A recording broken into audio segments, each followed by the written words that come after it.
everyone, and welcome to the latest episode of CultureClub X, powered by Culture Monkey. I'm your host, Nicole Patrick. Culture Monkey is a complete employee engagement platform that helps people leaders to measure and improve their workplace culture. In the 9th episode of this season of CultureClub X, we have with us Holly Danko, Chief People Officer at Unison. Holly is a people leader, employee development expert, and an up-and-coming HR influencer who has a proven track record of building strong teams and company culture. Prior to Unison, she has worked with organizations like Morgan Stanley, Novation Ventures, and SmithBucklin Information, Inc. Holly is a seasoned HR professional with more than 10 years of experience in talent acquisition, people operation, and learning and development. She is also extremely passionate about diversity, equity, and inclusion, and has had her thoughts on DEI featured in Forbes, Quora, and on several podcasts. She's an alumni of University of Maryland and Penn State University. Holly, it's great to have you here with us today, and welcome again to Culture Club's videocast on diversity, equity, and inclusion in the modern workplace. Thank you so much, Nicole. I'm really excited to be here. Yeah, us too.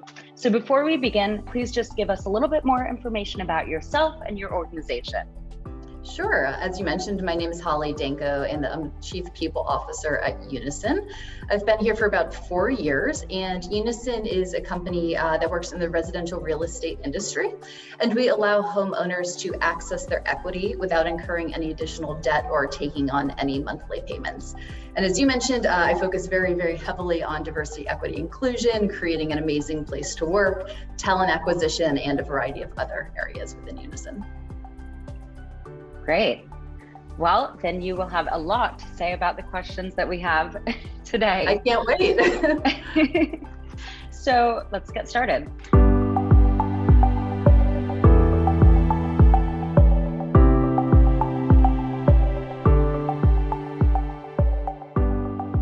What, according to you, are the key focus areas for senior leadership to build a better culture for their organization?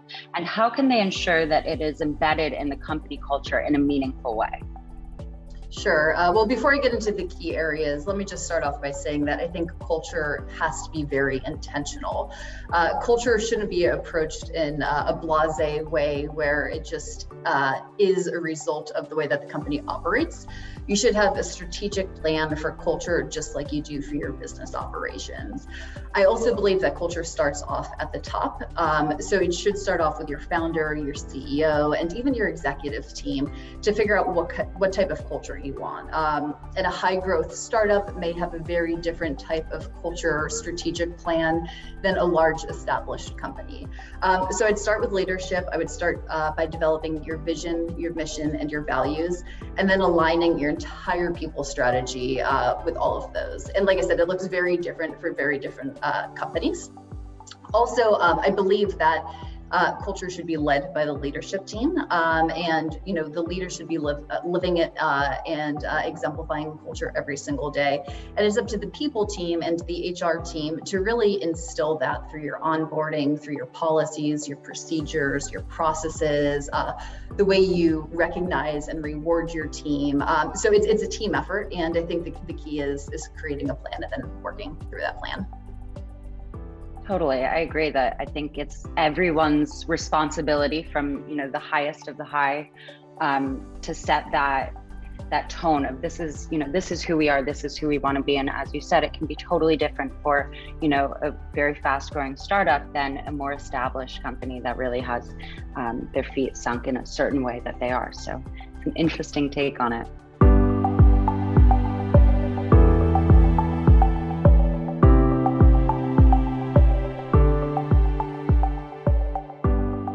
There's no set company culture framework that can be replicated as a copy-paste mechanism.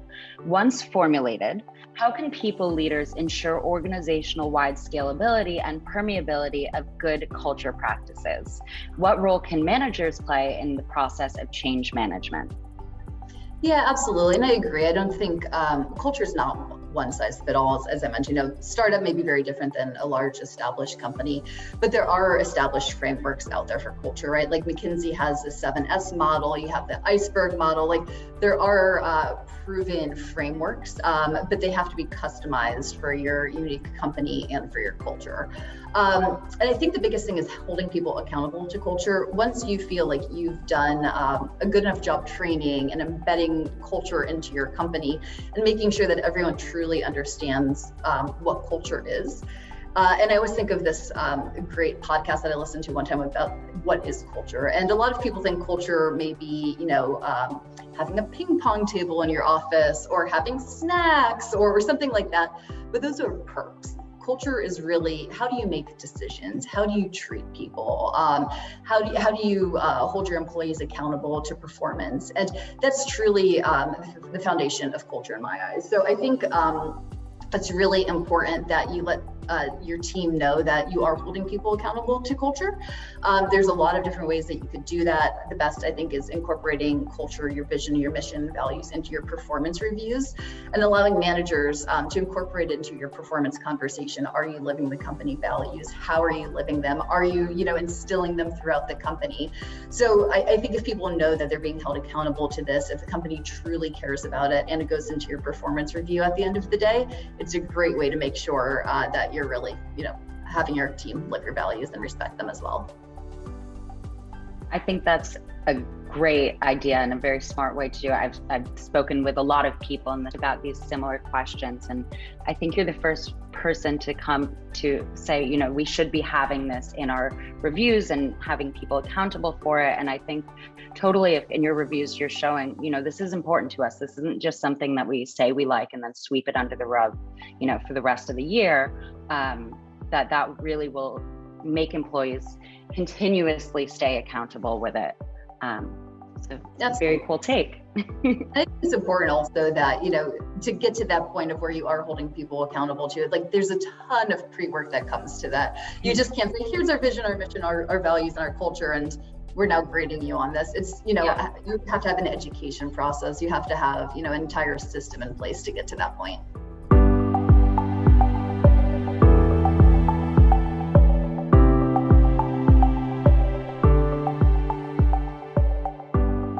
Recently, many big companies known to have a good company culture have reported a lack of proper DEI initiatives.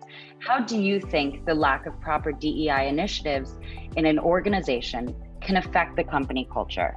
What can people leaders do to bring more acceptance, openness, and equal opportunities in the workplace? Yeah, so I think a lack of DEI initiatives or even a strategy is truly, truly detrimental to a company. And I think now you see that more than ever. If you looked at, business 10 years ago, we weren't talking about DEI like we are today. And I think now you see the benefits. I could sit here and quote like all the statistics on how, a diverse workforce makes you better, it makes you more profitable, you have diversity of thought, you're targeting different customers in different ways. Like there's so much data supporting this. But more importantly, it's just the right thing to do, right? Like it is the right thing to do to create a diverse and inclusive workforce. So to not have a strategy, to not be targeting this, it's detrimental. It's detrimental from a talent acquisition standpoint because talent wants to see this. It is critical. I can't tell you how many interviews I go through where they ask me what my DEI strategy is. How do we have the DEI committee? What does our executive team look like? What does our board look like? People care about this. So if you don't have it, you're not going to be competitive. You're also not going to be a good company to work for. So that's, how it could affect a business. And I think, from a business strategy standpoint, people want to come to a place where they feel respected. They want to come to a company that they feel like that they're heard, that they can be their true self. And this is a shift that we've seen from employee perspective over the last 2 years, with the pandemic and working from home. I'm sitting here in my house right now. And it's important that you can come to work and you can be your true self and you can be respected. So if you can't attract, from lack of a strategy, you certainly can't retain if you have lack of a strategy. So in my mind, having a DEI strategy, having DEI initiatives, it's table stakes right now. You cannot succeed as a company if you don't have that, nor should you, in my opinion.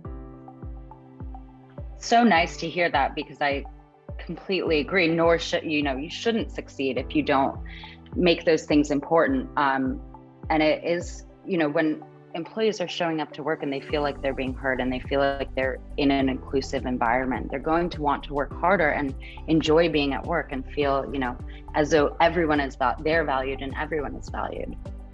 Absolutely. And, just to go back to the second part of your question a little bit, I think education is really important. Much like our vision, mission, values, and establishing a culture plan, we can't walk in as people leaders or executives and assume everyone knows what to do, right? So I think educating is critical, and that could come from outside speakers, it could come from community groups, from volunteering, it could come from so many different areas, but educating your team and creating a safe space is also really, really important.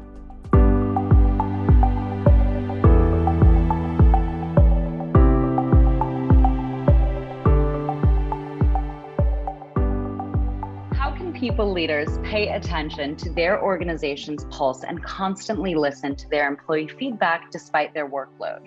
What methods can they use to empower managers and use the right tech to gain actionable insights? So this goes back to my last comment of changes that we've seen in the last 2 years with the pandemic. Another change is employees want to be heard. They want to feel like they have a voice inside of their company and they're not just a cog in the machine. So for me personally, I take a very data-centric approach to our people strategy. And I think it's critical to have surveys at minimum.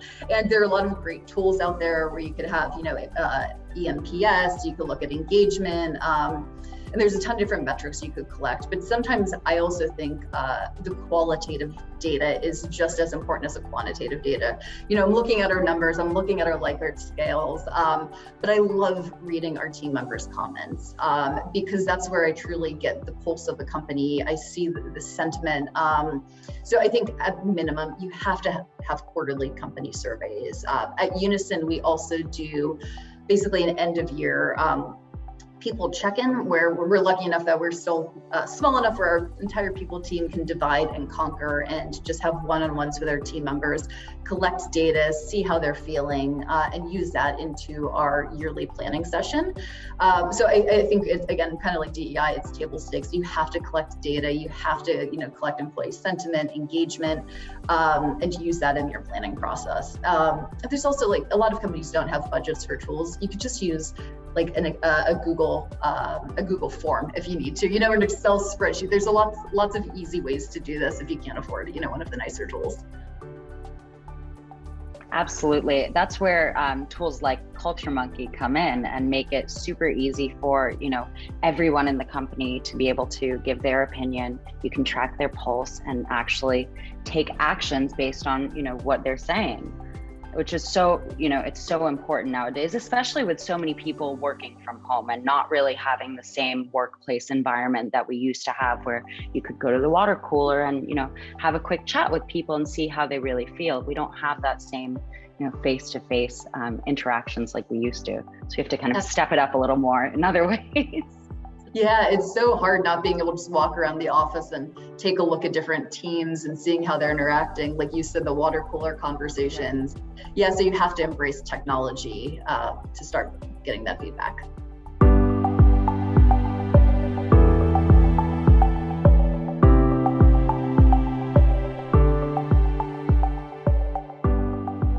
What, according to you, should top business leaders focus on with respect to DEI and B policies to avoid attrition due to DEI-related issues in an organization? It's a great question. And truthfully, I think that policies are the least important thing when it comes to DEI initiatives. And hear me out for a minute, because this could be controversial, but you should have policies that already support DEI initiatives, right? Like from a legal standpoint, we can't discriminate, you can't retaliate. Like there's all these policies that already support that. So every company should have that in place to begin with. I think from a retention standpoint, what's way more important than policies, because again, that's the legal side of it, is your culture. Are you creating an inclusive environment? Do people feel like they enjoy working at your company and they're heard? Do they feel respected? Do we embrace different mindsets? So that goes up to really, your overall people and culture strategy and creating a great inclusive place to work. So policies, they're important, they're critical, you need them. But I think that is just, again, I keep saying table stakes, but I think that's table stakes. I think what is important is your culture and your sense of community and making sure you're treating everyone fairly and embracing differences. There's nothing more exciting than differences and making sure people have a chance to share their different opinion, their different background. Like that's what makes the place really exciting and brings new innovation and ideas, to your company and your product. Exactly. And it all is with the authenticity of it. If you're just doing this because you need the policies and you need to check off that box, then that feeling is going to trickle down to everybody. But if a company is really authentic about these things being important to them, then that's going to spread to everyone in the community, in the workplace community. And everyone ultimately, hopefully, will feel that and want to come to work and feel included and feel that these initiatives are actually being taken care of and really being lived out throughout the workplace. I agree. And you said one of my pet peeve words, which is check the box. I hate check the box exercises. And you do see, check the box DEI initiatives. Yeah. And there's nothing that's more frustrating and disheartening, honestly. I just feel like you're better off not doing anything if you're not really going to commit to it and honestly ingrain it as part of your company culture.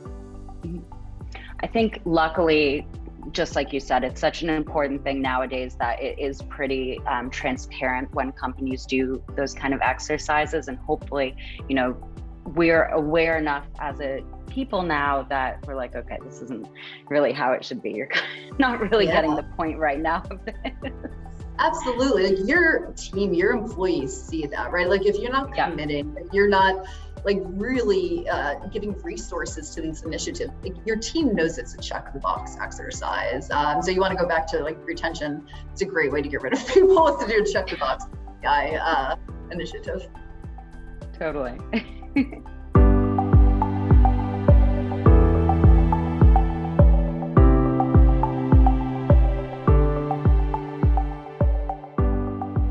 Do you agree that HRs are the custodians of employee engagement and the subsequent culture practices, not just the owners? If so, what are your thoughts on this?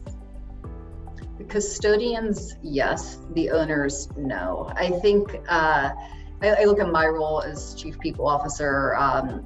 It's very important for me to make sure we're holding everyone accountable to our culture. It's my role to make sure we're having the difficult conversations when we're not.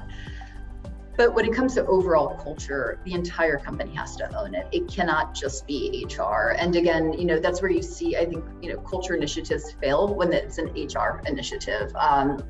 It needs to be, from the top down and from the bottom up.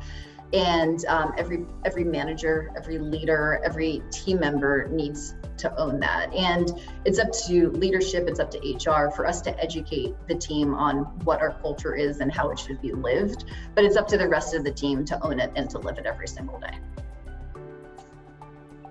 Absolutely, I completely agree. And it's everyone's responsibility to, keep that in action and keep that kind of candle burning. And definitely, HR leaders and the top team set the tone and pace for things, but it really is. Absolutely. Well, that was a very interesting take on a sensitive topic that's trending around the world, and it was so insightful seeing it from your perspective. To add to what you've said, I personally think that it's so important for people leaders to constantly listen to their employees and cater to their DEI and belonging needs as well. And post-dealing with pandemic and remote work, leaders have realized the role of continuously listening to their employees takes more spotlight now than ever before. Culture Monkey actually enables people leaders to take actions on these realizations. As an employee engagement platform, it helps people leaders to listen to their employees, analyze their feedback, and enables them to act on them efficiently. So if you want a super swift tool and to improve your company culture, visit www.culturemonkey.io today. And with that being said, thank you so much for your time, Holly. This has been such a great learning experience for all of us. I'm sure our viewers at home will agree. And before we finish, please let our viewers know how they can connect or reach out to you in case they want to have a quick chat or share their thoughts with you. Absolutely. There's nothing I love more than talking about culture, talking about diversity, equity, inclusion. So happy to connect. And first, Nicole, thank you so much for having me on this episode. It was a true pleasure talking about things that I'm very, very passionate about. So if you'd like to connect with me, LinkedIn is the best way to do so. My name is Holly, Holly, Danko, Danko, and look forward to connecting with all of you about culture, DEI, and everything people. Great. Well, that's all we have for you in this episode of Culture Club X, powered by Culture Monkey. Until next time, this is your host, Nicole, signing off.